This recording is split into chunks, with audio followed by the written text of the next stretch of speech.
안녕하세요. 날마다 기막힌 종의 박주원 목사입니다. 오늘도 새로운 하루 주님의 은혜와 평강이 여러분들과 함께 하시기를 주님의 이름으로 기도합니다.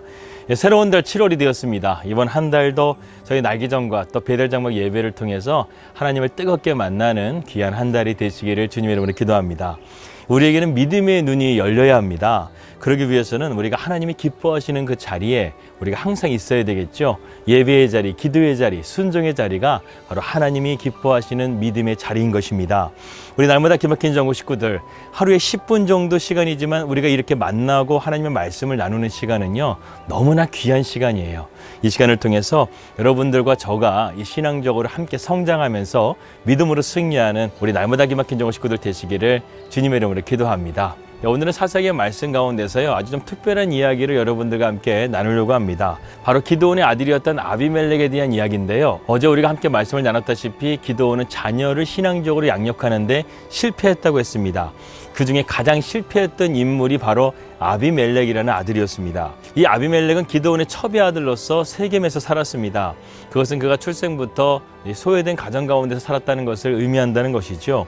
기드온은 무려 자녀들을 70명이나 낳았습니다. 그리고 그 가운데 아비멜렉의 위치는 맨 하위에 속하였다는 것이죠. 그리고 그는 서자였기 때문에 아버지에게서 어떠한 상속도 받을 수가 없는 처지였습니다. 그렇기 때문에 아비멜렉의 인생은요, 비뚤어진 인생이 될 수밖에 없었다는 것이죠. 이 사사기에 나오는 사사들을 보게 되면 모두가 자기가 사사가 되겠다고 나선 사람이 없었습니다. 하나님께서 그들을 부르셔서 그들로 하여금 사사가 되게 하셨죠. 하지만 아비멜렉은요, 스스로 그 자리를 움켜쥐려고 했던 사람이었습니다.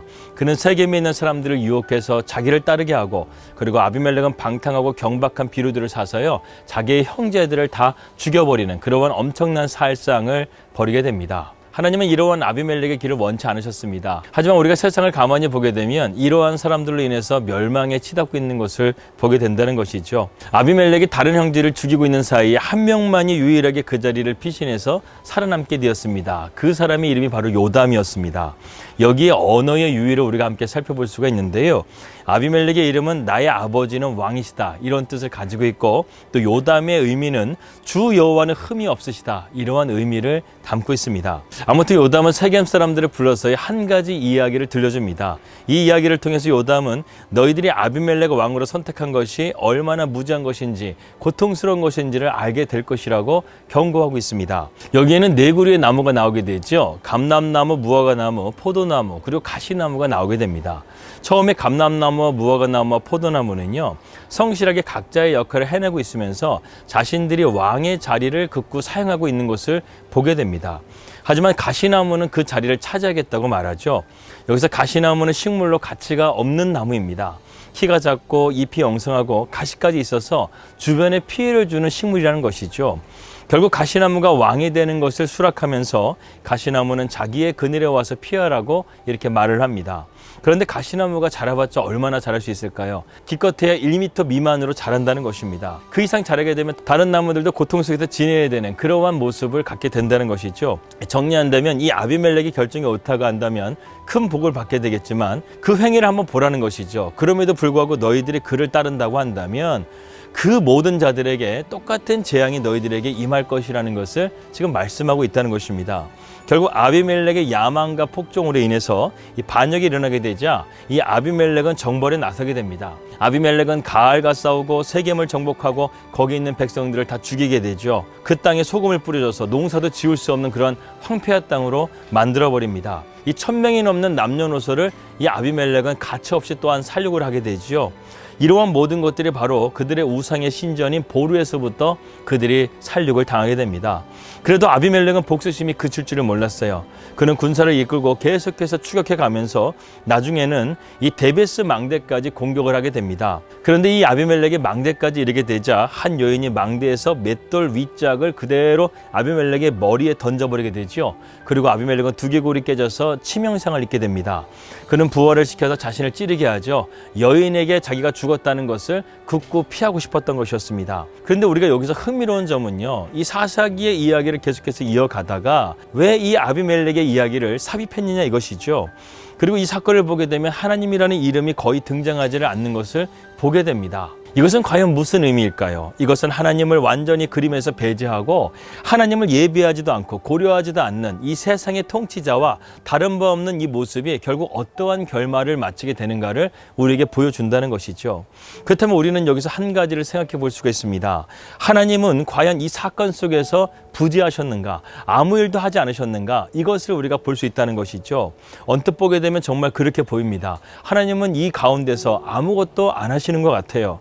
그러나 23절과 24절 그리고 56절과 57절 말씀 보게 되면 하나님께서 이 사건 가운데 주도하고 계시고 이 사건을 지금 심판하시고 있는 것을 우리는 보게 됩니다. 23절에서 24절입니다. 하나님이 아비멜렉과 세겜 사람들 사이에 악한 영을 보내심에 세겜 사람들이 아비멜렉을 배반하게 하였다. 이 세겜 사람들이 아비멜렉을 왕으로 세웠는데 지금은 하나님께서 악한 영을 보내셔서 이 아비멜렉을 배반하게 했다는 것이죠. 24절입니다. 이는 여룻바알의 아들 70명에게 저지른 포악한 일을 갚되 그들을 죽여 피 흘린 죄를 그들의 형제 아비멜렉과 아비멜렉의 손을 도와 그 형제들을 죽이게 한 세겜 사람들에게로 돌아가게 하심이라는 것입니다. 그리고 56절과 57절의 말씀 보겠습니다. 아비멜렉이 그의 형제 70명을 죽여 자기 아버지에게 행한 악행을 하나님이 이같이 갚으셨다 그랬어요. 또 세겜 사람들의 모든 악행을 하나님이 그들의 머리에 갚으셨으니 여룻바알의 아들 요담의 저주가 그들에게 응하게 되었더라. 이렇게 말씀합니다. 여러분, 하나님은 정말 부재하셨나요? 아니에요. 하나님은 부재하지 않으셨어요. 하나님은 역사의 주관자가 되셔서 이런 악한 통치자를 심판하시고 있는 것을 우리는 보게 된다는 것입니다. 하나님은 침묵하셨을지라도요, 부재하시지는 않는다는 사실을 우리는 기억해야 되겠습니다. 자연스러운 사건의 진행 같아 보여도 하나님은 이 가운데서 심판을 행하고 계셨다는 것이죠. 그렇습니다. 하나님은요, 지금 침묵하시는 것 같지만 하나님은 하나님의 일을 계속해서 이 땅 가운데 행하시고 계십니다. 하늘에서 벼락이 떨어진 것은 아니었지만 하나님의 정의가 지금도 이 세상 가운데서 실현되고 있다는 것이죠. 사랑하는 여러분, 하나님은 오늘도 살아 역사하시는 하나님이십니다. 때로는 하나님이 침묵하시는 것처럼 느껴질 때가 있어요. 하지만 그러나 침묵하실 뿐이지 우리를 향한 하나님의 뜻은 그분의 성실하심과 인자하심을 통해서 계속해서 유지되고 있음을 믿으시길 바라겠습니다. 결국 아비멜렉의 통치하에서 이스라엘은 더 큰 범죄를 범하고 말았죠. 그러나 아비멜렉의 뒤를 이어서는 하나님께서는 이 이스라엘 백성들 가운데 은혜를 베풀어 주십니다. 사사 돌라가 일어나서 이스라엘 백성들을 구원하고 그 뒤를 이어서 야일이라는 사사도 22년 동안 이스라엘 백성들을 다스리면서 그 땅에 평화가 임하였더라. 이렇게 말씀하고 있어요. 순전히 이것은 이스라엘이 잘해서 된 것이 아니었습니다.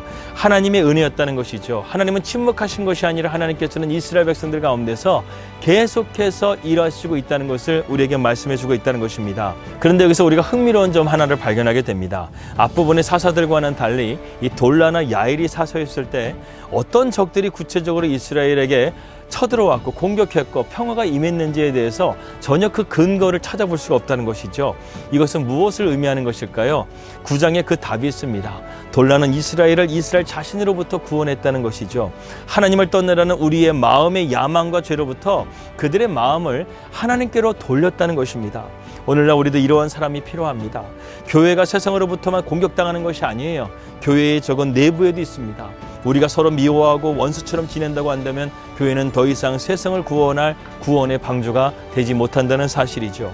우리가 하나님의 성품을 닮아서 거룩함을 추구하고 겸손한 리더십을 가짐을 통해서 하나님의 뜻을 이루어갈 수 있는 우리 날마다 기막힌 정오 식구들이 될 수 있기를 주님의 이름으로 기도합니다. 기도하겠습니다. 하나님 아버지 감사합니다. 오늘 우리가 이렇게 아버지 하나님 아비멜렉의 이 세상적인 통치자를 통해서 얼마나 그 삶이 비참하고 이스라엘을 범죄케 하고 자기 힘으로 통치를 하려고 했던 그 삶의 결말이 어떻게 끝나는지에 대해서 보게 됩니다. 그렇습니다. 하나님이 함께 하시지 않으시면 우리의 삶이 이처럼 비참한 삶이 될 수밖에 없다는 것입니다. 우리가 이것을 깨닫고 더욱더 하나님을 붙잡고 그런 가운데서도 침묵하시는 하나님이신 것 같지만 우리를 위해서 지금도 일하시고 계시고 살아계신 하나님을 우리가 믿고 경험하고 믿음으로 살아갈 수 있는 우리 날마다 기막힌 정오 식구들 될 수 있도록 인도하여 주시옵소서. 살아계신 주 예수 그리스도 이름으로 기도하였습니다. 아멘. 예, 하나님은 오늘도 살아계십니다. 7월 한 달도 그 살아계신 하나님과 함께 믿음으로 동행하시는 우리 날마다 기막힌 정오 식구들 되시기를 주님의 이름으로 기도합니다. 평안한 주말 되시고요. 저는 다음 주 월요일 날 뵙도록 하겠습니다. 우리 믿음으로 승리합시다. 할렐루야.